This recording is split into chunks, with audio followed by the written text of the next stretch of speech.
بسم اللہ الرحمن الرحیم۔ فصل در بیان منصرف و غیر منصرف۔ منصرف اور غیر منصرف کے بیان میں منصرف اور غیر منصرف دونوں کا اعراب تو پہلے آ چکا ہے۔ اعراب کی بحث میں تھوڑا سا مختصراً یہاں ذکر کیا جا رہا ہے۔ منصرف کہتے ہیں کہ وہ اسم جس میں منع صرف کے دو سبب یا دو کے قائم مقام میں سے کوئی ایک سبب نہ پایا جائے اس کو کہتے ہیں منصرف۔ اور غیر منصرف اس کا الٹا، اس کی ضد ہوگی غیر منصرف، کہ وہ جو دو سبب یا دو سببوں کے جو قائم مقام ایک سبب ہوتا ہے اس کو کہتے ہیں غیر منصرف۔ ٹھیک ہے، تعریف دے کہ منصرف آنست کے ہیچ سبب از اسباب منع صرف درو نباشد۔ منصرف وہ ہے کہ کوئی بھی سبب اسباب منع صرف میں سے اس کے اندر موجود نہ ہو۔ ہیچ سبب یہاں جو لکھا ہوا ہے کوئی بھی سبب، اس کا مطلب یہی ہے کہ دو سبب نہ ہو، ہے نا، دو سبب یا جو دو کے قائم مقام ہو، ورنہ ایک سبب پایا جاتا ہے اور منصرف ہوتا ہے، دو نہیں پائے جائیں، دو نہیں ہونے چاہیے اسباب منع صرف میں سے۔ اس میں حیث صحیح نہیں ہے، لفظ یہی ہونا چاہیے کہ دو سبب از اسباب منع صرف درو نباشد، کہ جس میں چلو ہم لکھ دیتے ہیں دو،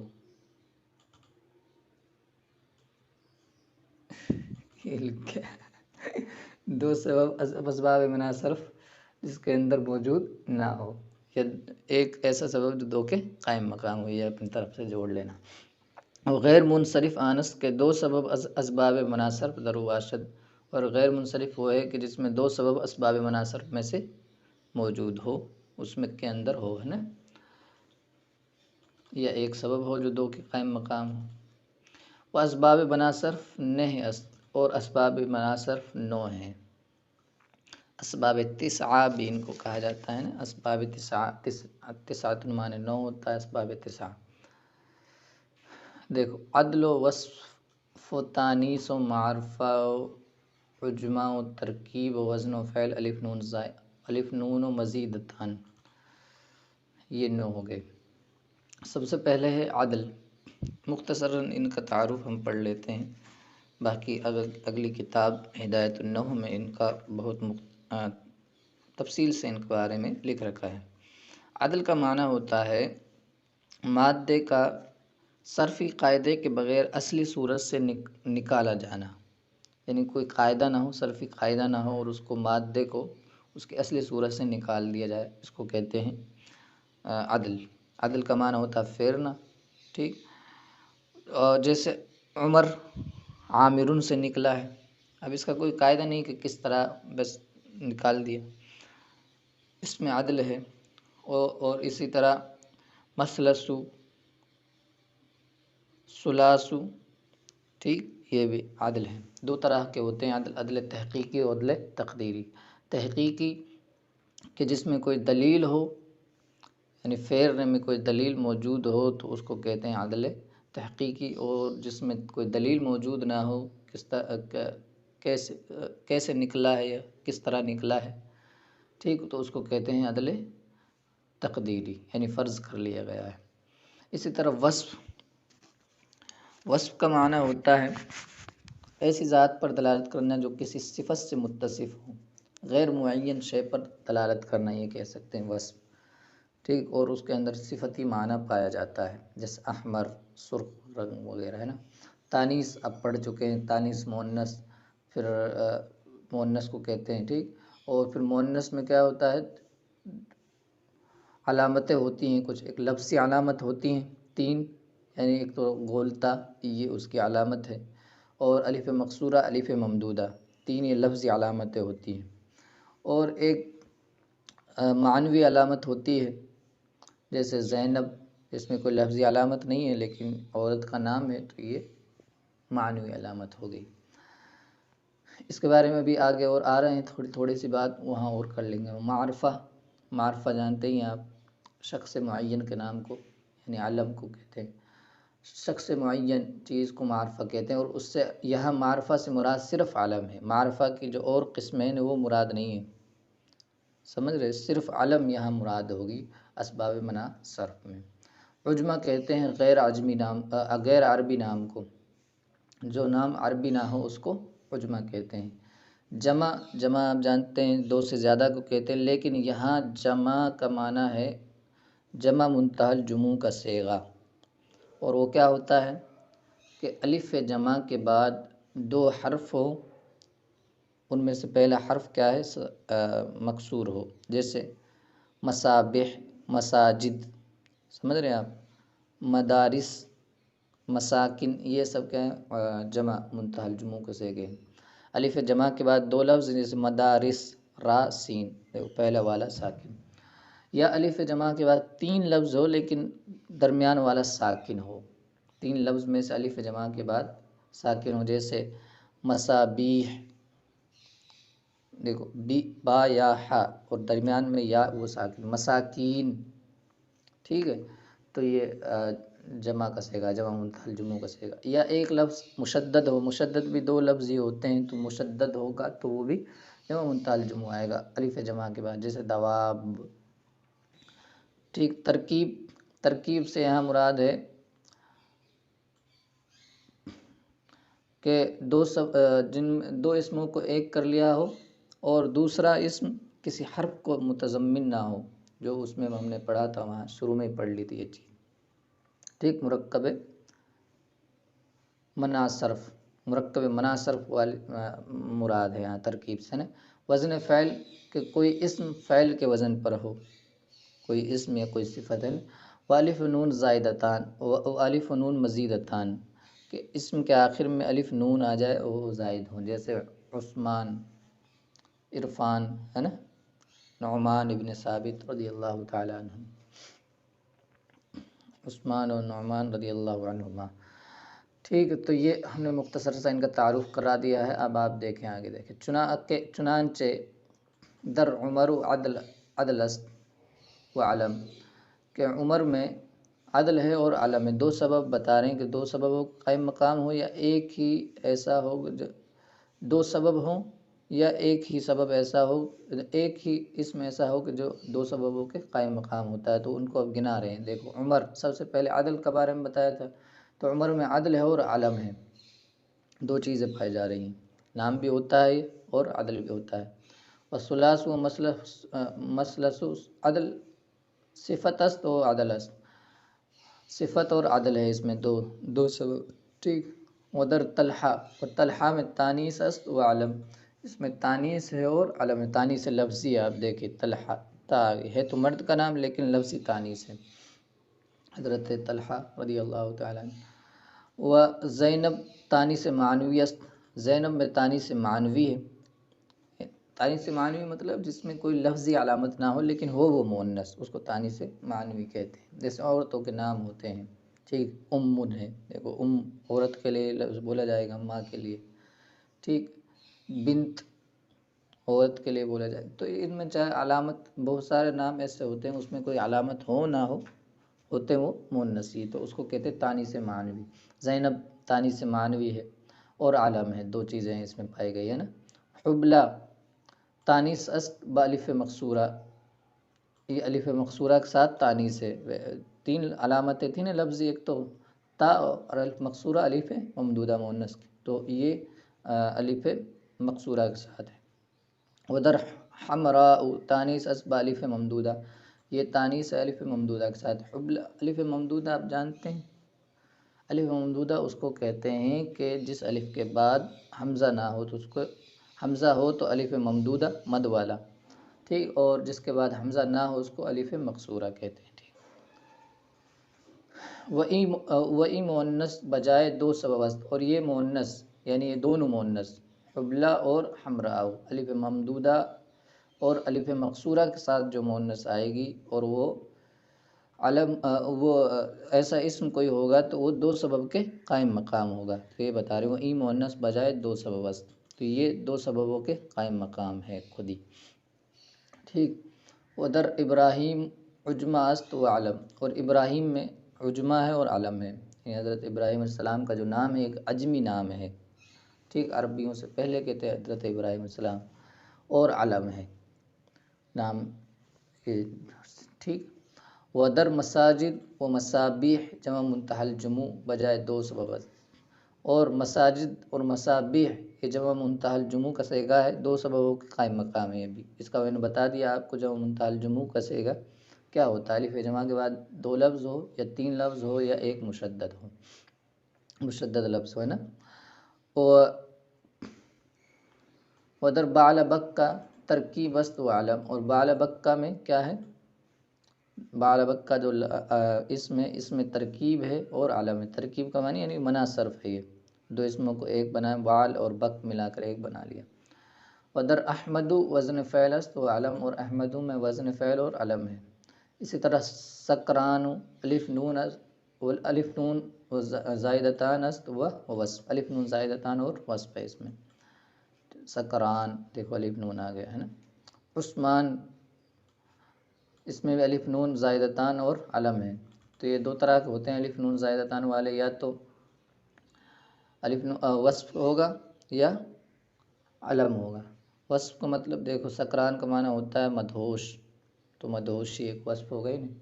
تو یہ مختصر سا اس میں بتا دیا منصرف اور غیر منصرف کے بارے میں، ٹھیک. اور اب اس کے بارے میں اور تھوڑی سی بات کریں. اور تحقیق غیر منصرف از کتب دیگر معلوم شود، اور غیر منصرف کی مزید تحقیق دوسری کتاب میں معلوم ہو جائے گی. یہ تو مختصر سی تھی. ابھی آگے کی جو کتاب ہے اس میں کافی لمبی تفصیل بیان ہو جائے گی. 11 دوسری فصل دیکھیں. اگلی والی فصل در حروف غیر عاملہ. حروف غیر عاملہ کے بیان میں دیکھو، کچھ حروف تو پہلے ذکر ہوئے، وہ تھے عاملہ. اب بیان ہو رہے ہیں غیر عاملہ. حروف عاملہ دو طرح کے تھے، ہم نے شروع میں پڑھ لیا، بیچ میں پڑھ لیا، بلکہ شروع میں نہیں. کچھ تو اسماء میں عمل کرنے والے تھے، اور کچھ فعل میں عمل کرنے والے تھے. اسم میں عمل کرنے والے جیسے حروف جارہ ہیں، حروف مشبہ بالفعل ہے، سمجھ گئے آپ. اسی طرح حروف ندا ہیں، ٹھیک. ما ولا مشابہ بلیسا ہے. اور اسی طرح ایک اور تھا نا وہ، چلو ٹھیک، لا نفی جنس. تو یہ 5 طرح کے حروف تھے جو اسماء میں عمل کرنے والے تھے. اور پھر فعل میں عمل کرنے والے 2 طرح کے تھے، یا تو حروف جازمہ اور حروف ناصبہ. تو وہ تو عمل کرنے والے حروف گزر چکے ہیں. اب ہے وہ جو معنی تو دیں گے لیکن یہ کچھ عمل نہیں کریں گے، ٹھیک ہے. معنی ان کا ہوگا لیکن یہ لفظی عمل کچھ بھی نہیں کریں گے اس کے اندر، کہ کوئی لفظ تبدیلی کر دیں، ٹھیک، اس کی وجہ سے کوئی رفع نصب جر وغیرہ آ جائیں ان کی وجہ سے، ایسا نہیں ہوگا. تو شاذدہ قسمت یہ 16 قسم پر ہے. اول حروف تنبیہ. تنبیہ کا معنی کیا ہوتا ہے؟ کسی کو متنبہ کرنا. تنبیہ تنبہ کرنے کے لیے کوئی چیز آئے.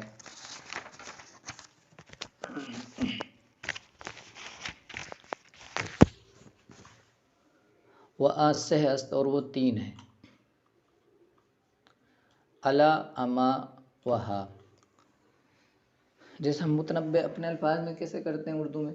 خبردار، سنو، اس طرح متنبہ کرتے ہیں. تو ان کا وہی ترجمہ ہوگا، الا، اما، ہا کا. جیسے قرآن میں مثالیں، الا ان اولیاء اللہ لا خوف علیہم ولا هم يحزنون، بڑی مشہور آیت ہے. خبردار یا سنو، ٹھیک. الا انہم هم الصفاء، منافقوں کے بارے میں آیا. خبردار، بے شک وہی منافقین ہی بیوقوف ہے. تو اس طرح کی بات متنبہ کرنے کے لیے آتی ہے. سنو، اس طرح کا معنی ان کا کر سکتے ہیں. دوم حروف ایجاب. دوسرے حروف ایجاب. ایجاب کا معنی ہوتا ہے جواب دینا، یعنی وہ حروف جو جواب دینے کے لیے استعمال ہوتے ہیں. وہ شست، اور وہ 6 ہیں. نام و بلا و اجل و ای و جیرا و انا. یہ 6 حروف ہیں جو جواب دینے کے لیے استعمال ہوتے ہیں.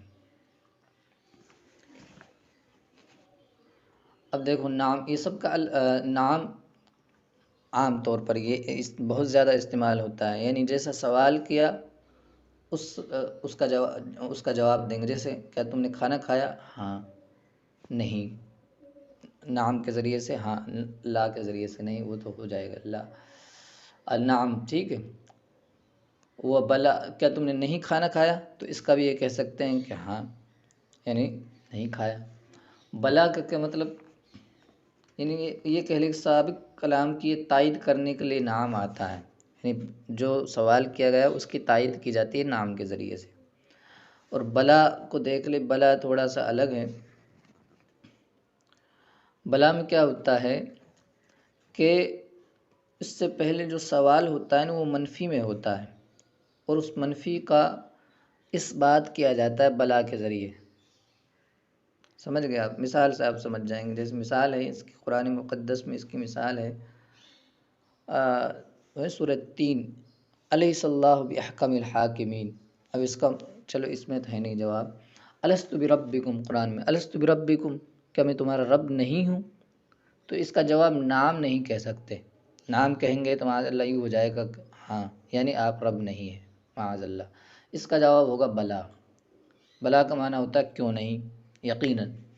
ٹھیک، الست بربکم، اللہ نے کہا، قالو، انہوں نے کہا بلا، ہاں کیوں نہیں، یقیناً، یا کہہ سکتے ہیں یقیناً، اس کا مطلب ہوتا ہے یقیناً آپ ہمارے رب ہیں، کیوں نہیں آپ ہمارے رب ہیں، یہ اس کا معنی ہے۔ یا علیہ صلی اللہ بحکم الحاکمین کا جواب یہی ہوگا، کیا علیہ صلی اللہ، کیا اللہ حکم الحاکمین نہیں ہے؟ تو اس کا جواب ہوگا بلا، کیوں نہیں، یعنی یقیناً ہے۔ ٹھیک ہے۔ وہ اجل، اجل کا معنی بھی ہاں، و ای، و جیرا، ان سب کا معنی ہاں ہی ہوتا ہے۔ وہ انا بھی، اس کے ساتھ میں جب جواب دیا جاتا ہے تو ایک جملہ بھی جوڑ دیا جاتا ہے۔ ٹھیک، ہاں کے معنی میں یہ بھی سب ہوں گے، بس اس میں بلا ہے یہ تھوڑا سا مختلف الگ ہے، باقی سب کا ایک ہی جیسے ہے۔ اور ای کا اور دھیان رکھیں، ای جو آتا ہے لفظ استعمال ہوتا ہے اس کے ساتھ قسم اور لفظ استعمال ہوتا ہے، جیسے ای واللہ، ہاں اللہ کی قسم، اس طرح سے اس کا جواب ہوتا ہے۔ ٹھیک ہے، دو طرح کے ہو گئے، 16 قسمیں تھی نا، 16 طرح کے حروف تھے۔ تو تیسری قسم ہے حروف تفسیر۔ حروف تفسیر یعنی ان حروف کے ذریعے سے ما قبل کلام کی تفسیر کر دی جاتی ہے، اور یہ الفاظ بہت زیادہ فقہ وغیرہ کی کتاب میں استعمال ہوتے ہیں۔ وہاں دو است، ای و ان، ان میں سے پہلا والا جو ای ہے نا یہ بہت زیادہ استعمال، یعنی کوئی لفظ آیا اس کی تفسیر کرنی ہے، کوئی کٹھن لفظ آ جاتا ہے تو اس کی تفسیر ای کے ذریعے سے کر دیتے ہیں۔ ٹھیک، اور وہ ان بھی اسی طرح ہے، اس کی یہ بھی تفسیر کے لیے آتا ہے، جیسے ان کی اس میں مثال دے دی، اور ای کی بہت مثالیں آ جاتی ہیں۔ وَنَادَيْنَاهُ أَن يَا إِبْرَاهِيمُ، ان کی یہاں مثال دی، وَنَادَيْنَاهُ أَن يَا إِبْرَاهِيمُ، جیسے اللہ نے کہا وناد، اور ہم نے اس کو پکارا۔ اب ہو لفظ آیا، اس سے مراد کون ہے؟ اس کو پکارا، تو آگے ان نے اس کی تفسیر کر دی، ان یا ابراہیم، یعنی اے ابراہیم، ہم نے اس کو پکارا، کس طرح پکارا وہ پوری تفسیر کر دی، یعنی اے ابراہیم۔ اللہ تعالیٰ سورہ صاف، ونادینا یا ابراہیم قد صدقت الرؤیا، آپ نے خواب کو سچا کر دیا ہے۔ آگے اس سے یہ آیت ہے۔ چوتھی قسم ہے حروف مصدریہ۔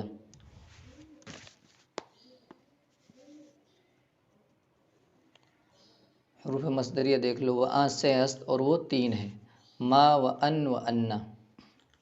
مصدریہ کا مطلب کیا ہے؟ وہ حروف جو فعل کو مصدر کے معنی میں کر دیتے ہیں، یا جملے کو مصدر کے معنی میں کر دیتے ہیں، ٹھیک، ان کو کہتے ہیں حروف مصدریہ۔ ان میں سے ما اور ان ہے، یہ فعل کو جملے کے معنی میں کرتے ہیں، اور جو انا ہے یہ جملے کو ہی پورا مصدر کے معنی میں کر دیتا ہے، مصدر بنا دیتا ہے، یہ کہے کہ معنی مصدر ہی بنا دیتا ہے۔ ٹھیک ہے، ضاقت علیم الارض بما رحبت، قرآن میں اس کی مثال۔ ٹھیک، اور ان مصدریہ تو آپ پہلے ہی پڑھ چکے ہیں، اور یہ عمل بھی کرتا ہے۔ دیکھو کچھ الفاظ ایسے ہیں کہ جو عمل بھی کرتے ہیں، ان میں سے ان میں جو یہ غیر عاملہ کو گنا رہے ہیں، لیکن ساتھ میں حروف مصدریہ آئے تو سب کو ہی گنا دیا، چلو ایک ساتھ ان کا بیان بھی ہو جائے گا۔ باقی ما ہے، ما کا کوئی عمل نہیں کرتا ہے، کوئی لفظی تبدیلی نہیں کرتا ہے، لیکن ان جو ہوتا ہے مضارع پہ جب آتا ہے تو یہ کیا ہے؟ عمل کرتا ہے، نصب کر دیتا ہے نا، ان مصدریہ ہم نے پڑھا تھا۔ انا بھی جملے میں تو نصب کرتا ہے، لیکن جملے پہ پورا عمل کرتا ہے۔ انا کا کیا ہے؟ انا اپنے اسم کو کیا ہے؟ نصب کرتا ہے، اور خبر کو رفع، لیکن ما ہے جو یہ عمل نہیں کرتا ہے، اور اس جملے کو پورے کو کیا ہے مصدر کے معنی میں کر دیتا ہے انا، ٹھیک ہے۔ اور ان مصدریہ کی اس کی تو مثال آپ دیکھ ہی چکے ہیں پہلے، اس اور قرآن میں ما کی مثال بہت مل جائیں گی، ما مصدریہ کی، دیکھیں ضاقت تعلیم الارض بما رحبت، ٹھیک۔ اب اس میں بتا رہے ما ان در فعل رون، ما اور ان فعل پر آتے ہیں، ابھی بتایا میں نے، ما ان تو عمل بھی کرتا ہے، تا فعل بمعنی مصدر باشد، تاکہ فعل کو مصدر کے معنی میں، تاکہ فعل مصدر کے معنی میں ہو جائے، اور جبکہ ان کس پر آتا ہے، یہ انا، ما ان تو یہ مصدر فعل پر آتے ہیں، اور انا جملے پر آتا ہے، ٹھیک ہے۔ پنجم حروف تحدید، تحدید کا معنی ہوتا ہے ابھارنا،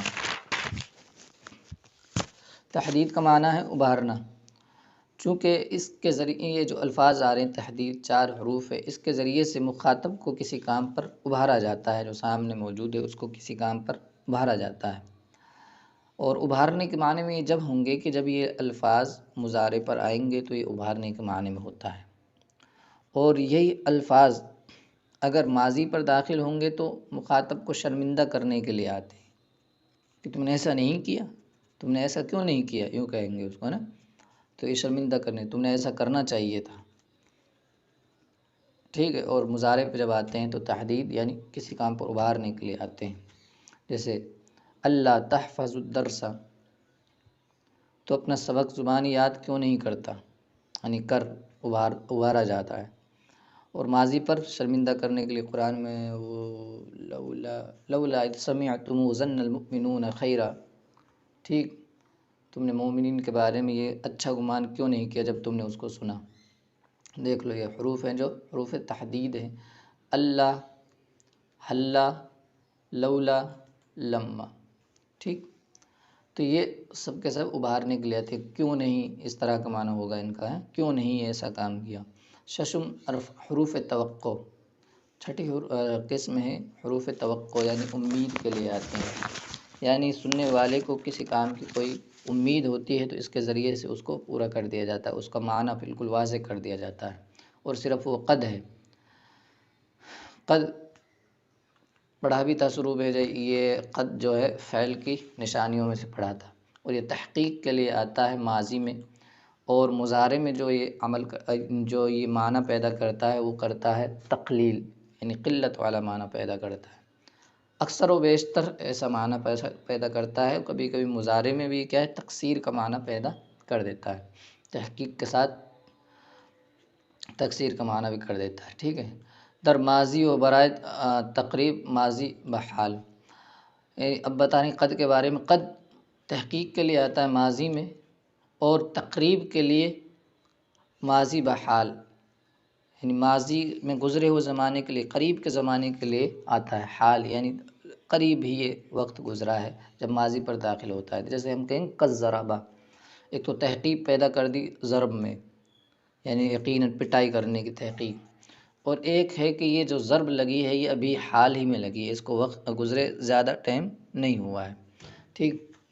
اور مضارع میں برائے تقلیل، اور مضارع میں یہ تقلیل کے لیے آتا ہے، میں نے بتایا اکثر تقلیل کے لیے آتا ہے، ورنہ تو یہ تکثیر کے لیے بھی آتا ہے، اور تحقیق کا معنی تو اس میں مضارع میں بھی ہوتا ہے، ٹھیک، جیسے قد نرا تقلب وجهک فی السماء، کہ آپ کا چہرے کو ہم آسمان میں دیکھنا، بار بار پھرنا، ہم دیکھ رہے ہیں، اٹھنا ہم دیکھ رہے ہیں، یقیناً دیکھ رہے ہیں، ایسا اس کا تقلیل کا معنی نہیں ہوگا، یعنی جب آپ آسمان میں اپنے چہرے کو اٹھاتے ہیں تو ہم دیکھتے ہیں، قرآن مقدس میں۔ تکثیر کے لیے جیسے الکذوب قد یصدق، جھوٹے کبھی سچ بھی بول دیتے ہیں نا، الکذوب قد یصدق، تو قد یہاں تقلیل کے معنی میں ہے، تقلیل اور تکثیر دونوں معنی میں آتا ہے، لیکن اکثر تقلیل کے معنی میں آتا ہے، اور کبھی کبھی تکثیر کے معنی بھی آ جاتا ہے، اور تحقیق کا معنی تو اس میں کے اندر موجود ہوتا ہی ہے۔ ہفتم حروف استفہام، 7ویں قسم ہے حروف استفہام۔ استفہام کا معنی وہ حروف جن کے ذریعے سے سوال کیا جاتا ہے، وہ سے است، اور وہ 3 ہے، ما، حمزہ و حل۔ دیکھو ما حروف نے حرف میں سے نہیں ہے، حروف میں سے نہیں، بلکہ ما تو اسم ہے، تو یہاں اس کے ساتھ ایسے ہی لکھ دیا گیا ہے، ٹھیک ہے، لیکن اصل میں یہ اسماء استفہام میں سے ہے۔ دو ہیں حروف استفہام، تو صرف حمزہ اور حل۔ تو کئی جگہ ایسا کیا ہے اس میں جہاں یہ لفظ گنا رہے ہیں تو کچھ الفاظ کو ساتھ میں جوڑ دیا گیا ہے، کیونکہ ایک آ رہے ہیں ایسے الفاظ سوال والے، تو ان کو کیا ہے یعنی ایک جیسے الفاظ کو اس میں جوڑ دیا گیا ہے، حالانکہ یہ اسم نہیں ہے، حالانکہ یہ حرف نہیں ہے ما، بلکہ اسم ہے۔ ٹھیک، حمزہ حل سب کا معنی کیا ہوتا ہے؟ کیا مسمو کا، تمہارا نام کیا ہے؟ حمزہ کے لیے حمزہ کا بھی بہت استعمال ہوتا ہے نا۔ اسی طرح حل ضربہ کا کیا اس نے مارا تجھ کو، علیہ اللہ بحکم الحاکمین، ابھی حمزہ کی مثال ہم نے دی تھی، حمزہ علیہ اللہ بحکم الحاکمین ہے نا، لیسا کے ساتھ بھی استعمال ہوتا ہے۔ ہشتم حروف ردع، جیسے کلا، ردع کا معنی کیا ہوتا ہے؟ کسی کام سے روکنا مقصود ہوتا ہے، ردع معنی ہوتا ہے کسی کام سے روکنا، ان الفاظ کے ذریعے سے ہے نا۔ اور جیسے ابھی مثال دیکھو، اس کی مثال بھی دے دیں گے ہم، کل آئی رہی ہے اس میں، کلا، کلا کا معنی ہوتا ہے ہرگز نہیں، یعنی کوئی بات کہی پھر اس کو کہیں گے نہیں، ہرگز نہیں، سمجھ رہے؟ اور اس میں بھی تھوڑے کیا ہے، اور بھی زور اس میں پیدا ہو گیا کلا کے ذریعے۔ جیسے کوئی کہے کہتے کیا تم مجھ سے غصہ ہے، تو کہیں گے ہرگز نہیں، میں تم سے کیوں غصہ ہوں گا۔ یا کوئی کہے فلاں یبغضک، فلاں تم سے بہت بغض رکھتا ہے، تو اس کا جواب میں کیا کہیں گے؟ کلا، ہرگز نہیں، یعنی ایسی بات نہیں۔ خوب استعمال ہوتا ہے یہ بھی ہے نا۔ بمعنی باز گردانیدن، یعنی کسی کام سے روکنا، کلا کا معنی دے دیا اس میں، کلا حرف ردہ ہے، کسی کام سے روکنا، وہ معنی۔ اور دوسرا اس کا معنی ہوتا ہے حقاً، یعنی یقینی بات کے لیے بھی کلا آتا ہے، ابانا حقاً نیز آمداست، اور کلا حقاً کے معنی میں بھی آتا ہے، چون کلا سوف تعلمون، جیسے کلا سوف تعلمون، یقیناً تم جان جاؤ گے، سورہ تکاثر میں نا، تو یہاں یقیناً کے معنی میں ہے۔ اسی طرح سورہ نبا میں بھی ہے نا، عما یتساءلون عن النبأ العظیم الذی هم فیہ مختلف، کلا سوف تعلمون ثم کلا سیعلمون ثم کلا سیعلمون ہے نا، تو وہاں بھی یقیناً کے معنی میں ہے۔ نویں قسم ہے تنوین، اور وہ 5 ہے، تنوین کی 5 قسمیں ہیں، تنوین 5 ہیں۔ کہ تمکن، تنوین کی پہلی قسم ہے تمکن، تمکن کا معنی ہوتا ہے متمکن، اسماء متمکنہ شروع میں پڑھے تو متمکن کا معنی کیا ہوتا ہے؟ جگہ دینا، اعراب کو جگہ دینے والے اسماء کو کہتے ہیں اسماء متمکن۔ تو تمکن جو ہوتا ہے اس کا معنی ہوا کہ وہ کہ جو غیر متمکن سے جدا کر دے، وہ تنوین جو اسم کو غیر متمکن سے جدا کر دے، یا غیر متمکن کے مقابلے میں یہاں تمکن آیا ہے، ٹھیک ہے، کیونکہ اس میں غیر متمکن ہوتا ہے اس پر تنوین نہیں آتی ہے، ٹھیک، اور اس پہ جس پہ تنوین آئے گی ہم سمجھ جائیں گے کہ وہ اس میں متمکن ہے، ٹھیک، جیسے زیدن، پہلی قسم ہے تمکن، میں نے بتا دیا تمکن کا معنی۔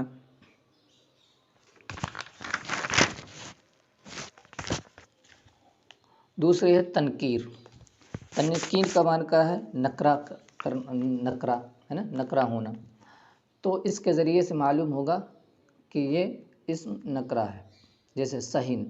اور یہ جو تنکیر لفظ استعمال ہوگا نا، یہ اسماء عاملہ کے لیے صرف استعمال ہوگا، ٹھیک، جیسے سہین ہے، سہ کا معنی ہوتا ہے چپ رہو، اسماء عاملہ میں سے ہے یہ، اور اسم ہے لیکن عمل فعل والا کر رہا ہے، معنی اس کا فعل والا ہوتا ہے، اسماء عاملہ پہلے گزر چکے ہیں وہ اسماء جن کا معنی فعل والا ہو، تو یہ تنوین جب آ گئی نا اس پہ، سہ، ویسے تو بولتے ہیں سہ یعنی چپ کر، ٹھیک، لیکن سہین جب کہیں گے تو اس کا معنی ہوگا ای اسکت سکوتا ما فی وقت ما، یعنی کبھی تو سکون کے ساتھ رہو۔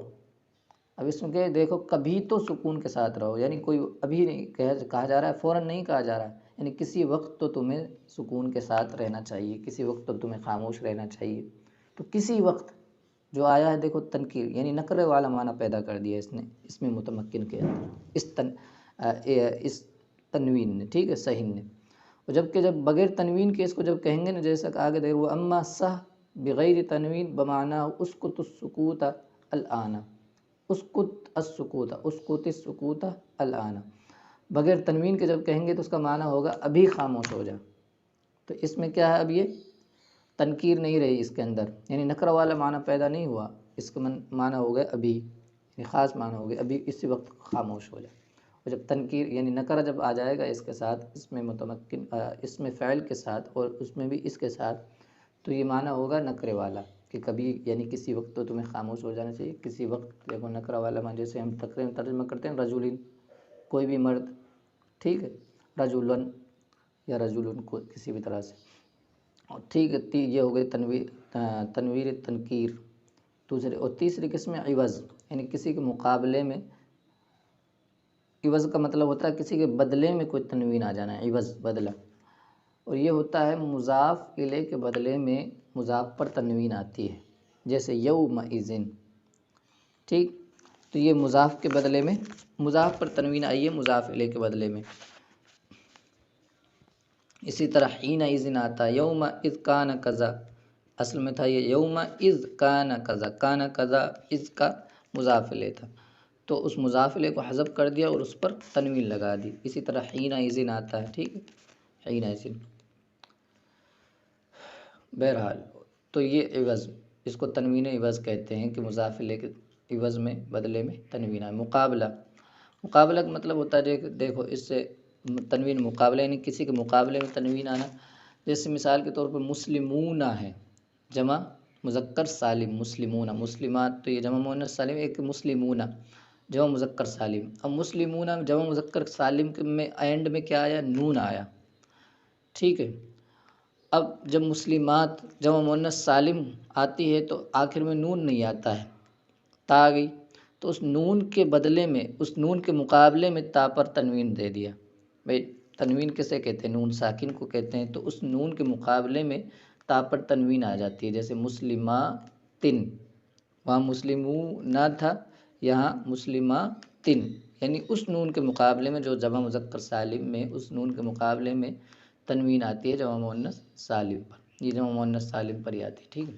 وہ ترنم، لاسٹ قسم ہے تنوین کی، ترنم. ترنم کا معنی کیا ہوتا ہے، شعروں کے لیے نہیں بولا جاتا ترنم کے ساتھ پڑھیے، ٹھیک ہے.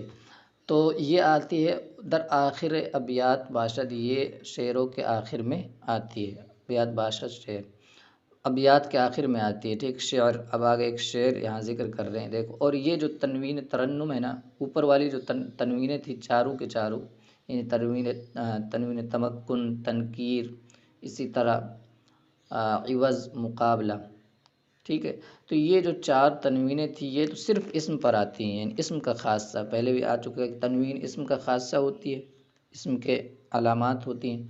لیکن جو تنوین ترنم ہے نا، یہ صرف اسم پر نہیں آتی ہے، اسم پر بھی آ سکتی ہے، فعل پر بھی، حتیٰ کہ حرف پر بھی یہ تنوین آ سکتی ہے، کیونکہ شعروں کا وزن قائم رکھنا ہوتا ہے. شعروں کو وزن قائم رکھنے کے لیے یہ تنوین آتی ہے، شعروں کے آخر میں آتی ہے. جیسے دیکھو مثال، یہ شعر، اقل اللوم عاذلا والعتابا وقولی ان اصبت لقد اصابا، یعنی کوئی عاشق تھا اپنی معشوقہ سے بڑا پریشان تھا. وہ پریشان اس طرح تھا کہ وہ جب بھی کوئی بھی کام کرتا ہے، کوئی چھوٹا موٹا اس سے غلطی بھی ہو جاتی تو بہت ملامت کرتی اس سے کہ تمہیں تو عقل ہی نہیں ہے، تمہیں یہ خرابی ہے، تمہیں یہ خرابی ہے. عورتوں کی جانتی ہو نا پھر کس طرح سے وہ کمیاں گناتی ہے. تو ان کی کمیاں بہت گناتی تھی وہ، ان کی جو معشوقہ تھی. تو اس نے اپنی معشوقہ کے لیے ایک شعر بولا، کہا اقل اللوم عاذلا والعتابا، یعنی ملامت کو، عاذل اس معشوقہ کا نام ہے جیسا کہ اس میں دے دیا، عاذلہ ملامت کرنے والی کو بھی کہتے ہیں، عاذلتن تھا یہ اصل میں ہے، تو عاذلہ کر دیا، یا عاذلہ تو اس سے عاذلہ ہو گیا. اے عاذل، عاذلہ، اے میری معشوق، یہ کہہ لو، اس کا معشوقہ کا نام تھا. اقل اللوم، کہ ملامت کو کم کر دے، والعتابا، اور عتاب کو کم کر دے، یعنی جو تو مجھے معتوب بتاتی ہے، عیب دار بتاتی ہے، اس کو بھی کم کر دے، عتاب دینے کو.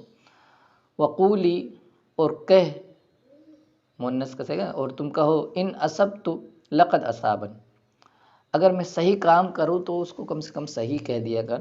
نہیں تمہاری عادت یہ ہے کہ اگر میں کوئی غلط کرتا ہوں تب تو مجھے تو عتاب کرتی ہے، اور صحیح کرتا ہوں تب بھی مجھے تو غلط ہی کہتی ہے. تو وہ کہہ رہے ہیں کہ اگر میں کوئی صحیح کام کروں ان اصبت لقد اصابن، تو اس کو تو صحیح بتا دیا کر. ٹھیک. تو اس میں آپ دیکھیں عتابن آخر میں آئی ہے. ٹھیک. تنوین ہے عتابن، نون کی طرح لکھ دیا اس کو. یہ بھی لکھنے کا طریقہ ہوتا تھا.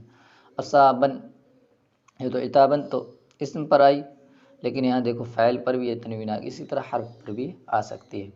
اب بتا رہے ہیں اس میں تنوین کے بارے میں. جو ابھی ہم نے بات بتائی وہ 4 تنوینیں تھے جو اوپر والی، وہ تو تھی. تنوین صرف اسم پر آتی ہے، اور تنوین ترنم اسم فعل حرف سب پہ آتی ہے. تو یہ بتا رہے ہیں وہ تنوین ترنم در اسم و فعل و حرف روت، اسم فعل حرف پر آتی ہے، تینوں پر آتی ہے. اما 4 اولین خاص است با اسم، اور پہلی 4 یہ اسم کے ساتھ خاص ہیں. 10ویں قسم نون تاکید. 10ویں قسم ہے وہ جو عمل نہیں کرتے، نون تاکید، وہ حروف جو عمل نہیں کرتے ہیں. نون تاکید در آخر فعل مضارع کے آخر میں نون تاکید جو آتا ہے اس کو وہ اور 2 طرح کا ہوتا ہے، ثقیلہ و خفیفہ. ثقیلہ کہتے ہیں نون مشدد کو، اور خفیفہ کہتے ہیں نون ساکن کو. جیسے اضربن و اضربن. دیکھو امر کی مثال دی ہے اس میں، لیکن جو امر بھی کیا ہے، مضارع سے بنتا ہے. ٹھیک. تو مضارع پر بھی آتا ہے نون ثقیلہ، اسی طرح نہیں پر، امر پر، اور یہ تو نہیں اور امر بنتے ہی مضارع سے ہیں، تو اس لیے مضارع کے بارے میں صرف کہہ دیا. تو یہ بھی ہے نا 10ویں قسم. 11 حروف زیادت. 11ویں قسم ہے حروف زیادت، یعنی وہ حروف جو زیادہ ہوتے ہیں. زیادہ کا مطلب یہ ہوتا ہے کہ ان کا معنی تو ہوتا ہے، لیکن اور ان کا ایسا معنی ہوتا ہے اگر ان کو نکال دیا جائیں تو کلام میں کوئی فرق نہیں پڑے گا. حروف زیادت کا مطلب کیا ہے کہ ایسے الفاظ کلام میں کہ اگر ان کو نکال دیں تو ان کا کوئی فرق نہیں پڑے گا، کلام کے اندر کوئی معنی میں کوئی خرابی پیدا نہیں ہوگی. جیسے آپ دیکھیں نیچے دے رہا وہ آہشت حرف است، اور وہ 8 حروف ہیں.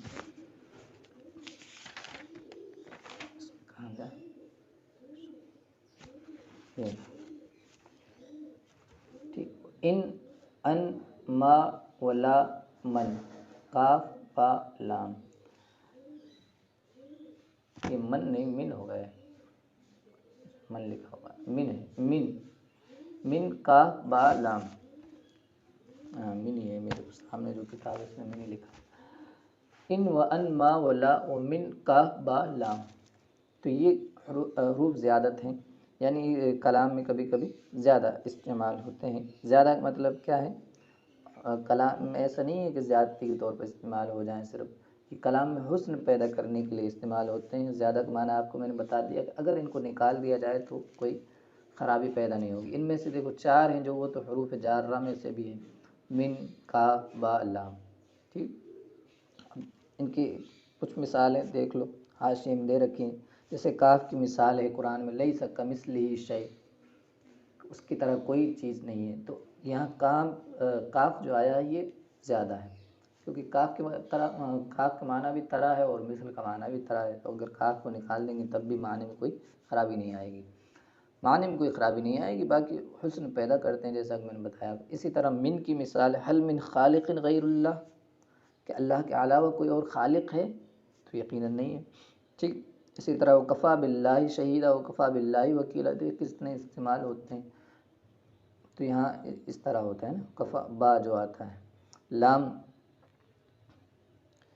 اسی طرح لام آتا ہے. بہرحال یہ حروف زائد ہوتے ہیں، اور یہ جہاں آتے ہیں تو وہاں آپ پڑھیں گے کتابوں میں آگے کی تو خود ہی بتا دیتے ہیں، اور یہ معنی سے ہی خود ہی پتہ چل جاتا ہے کہ یہ زائد آیا ہے یہ کلام میں.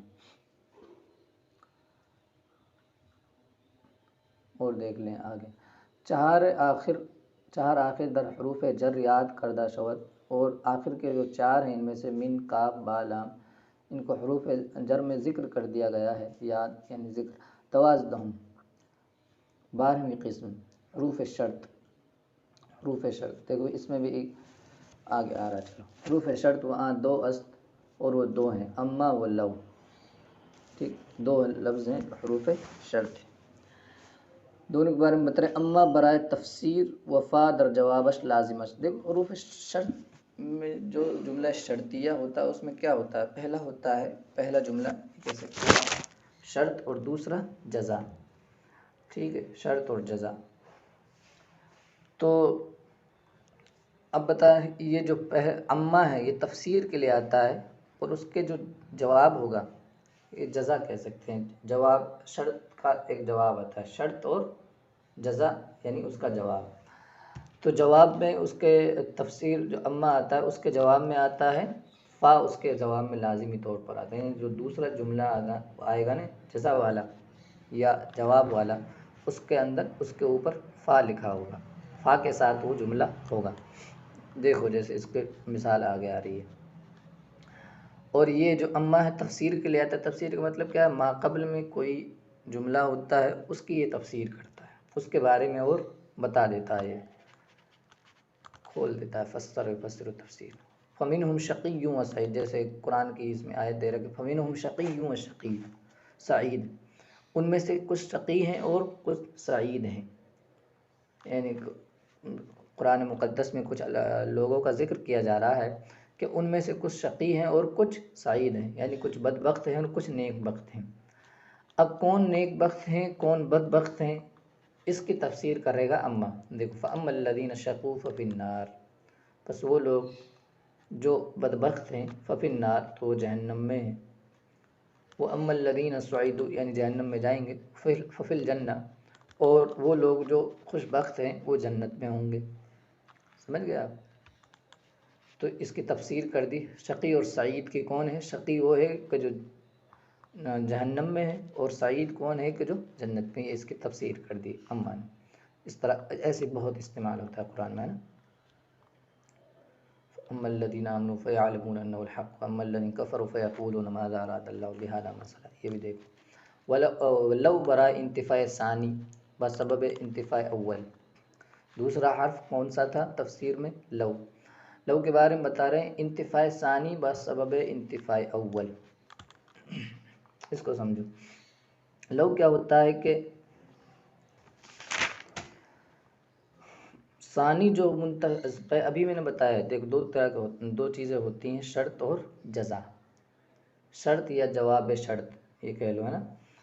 تو جزا کون سی ہوگی ثانی، شرط کون سا اول، شرط اور جزا میں پہلا کون سا ہوگا شرط اور دوسرا جزا۔ تو اب بتا رہے ہیں کہ جو لو ہے نا یہ جزا کی نفی کرے گا، جزا کی نفی ہوگی، کیوں؟ کیونکہ جو شرط ہے نا اس کی بھی نفی ہو رہی ہے، سمجھے آپ؟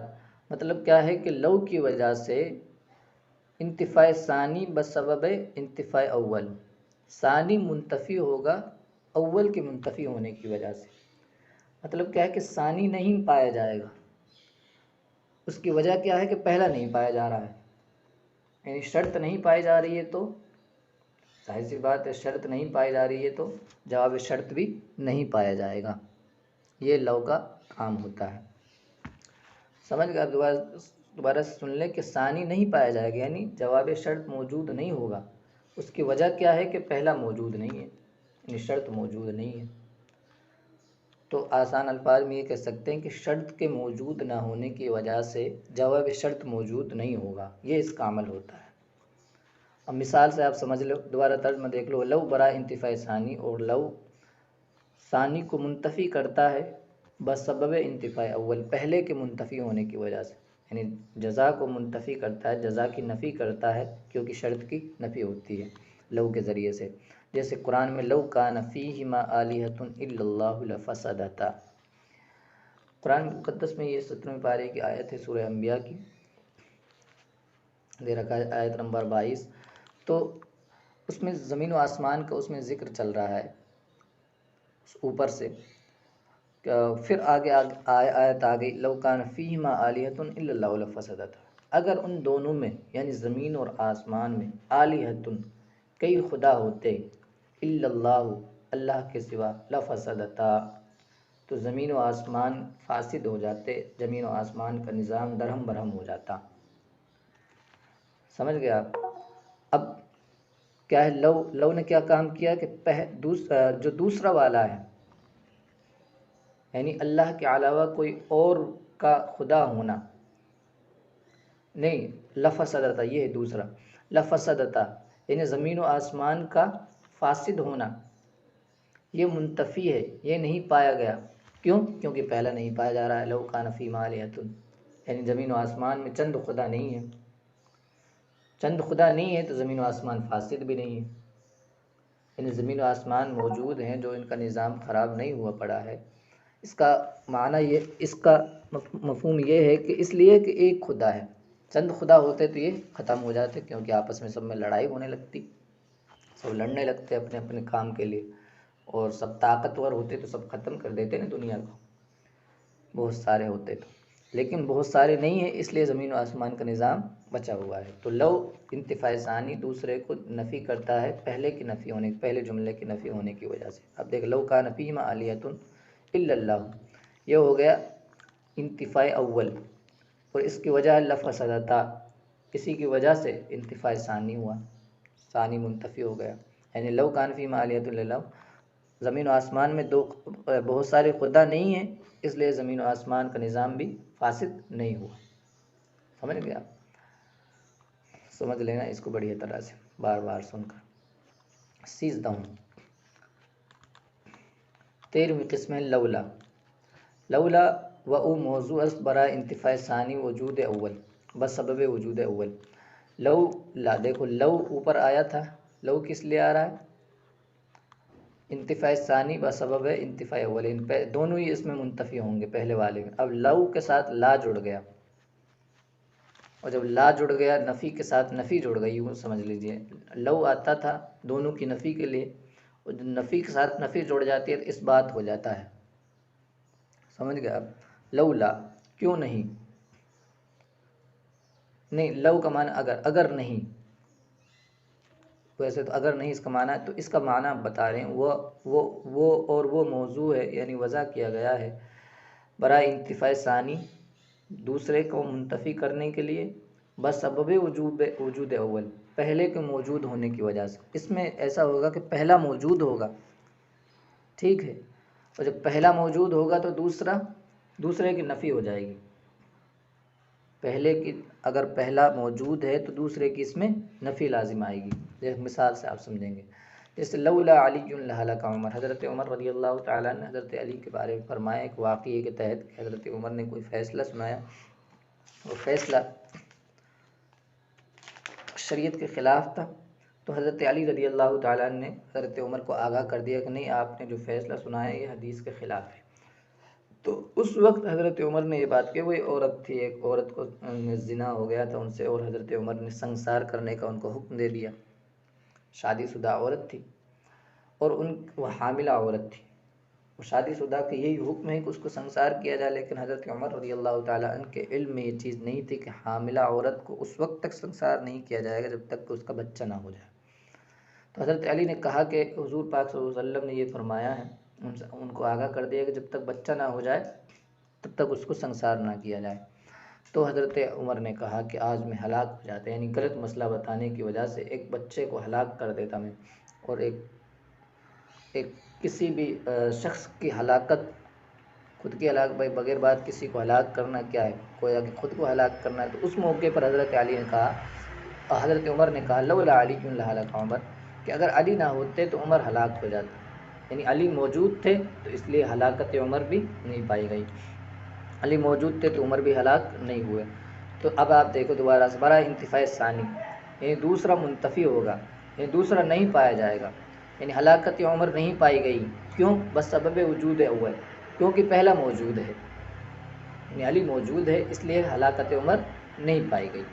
تو یہی اس کا معنی ہے کہ دوسرا برائے انتفاع ثانی، دوسرے کی نفی ہو جائے گی، دوسرا منتفی ہو جائے گا کیونکہ پہلا موجود ہوگا، ٹھیک ہے۔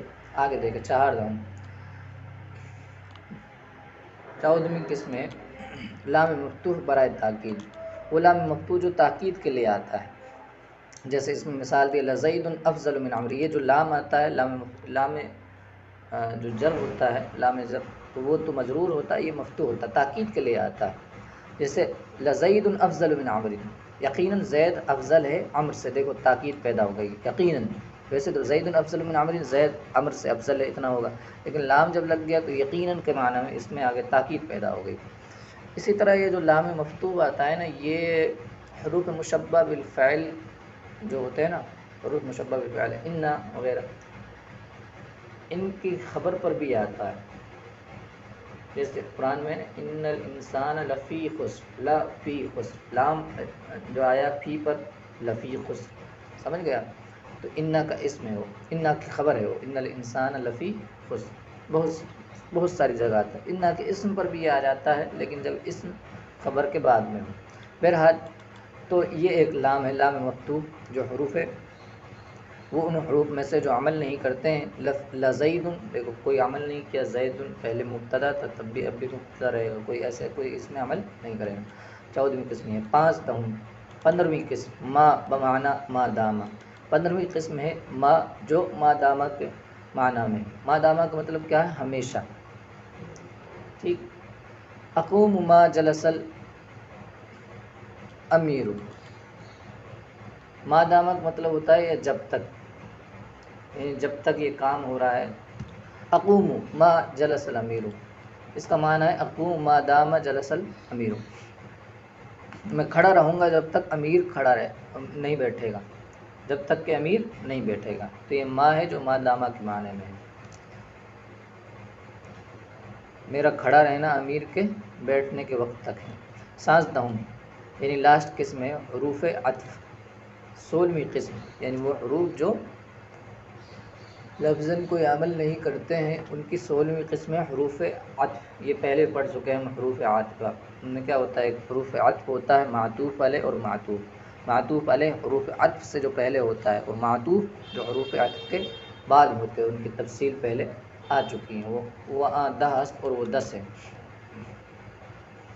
واو فا ثم، واو فا ثم حتی اما او ام لا بل لیکن، یہ 10 حروف ہیں، حروف عاطف ہے۔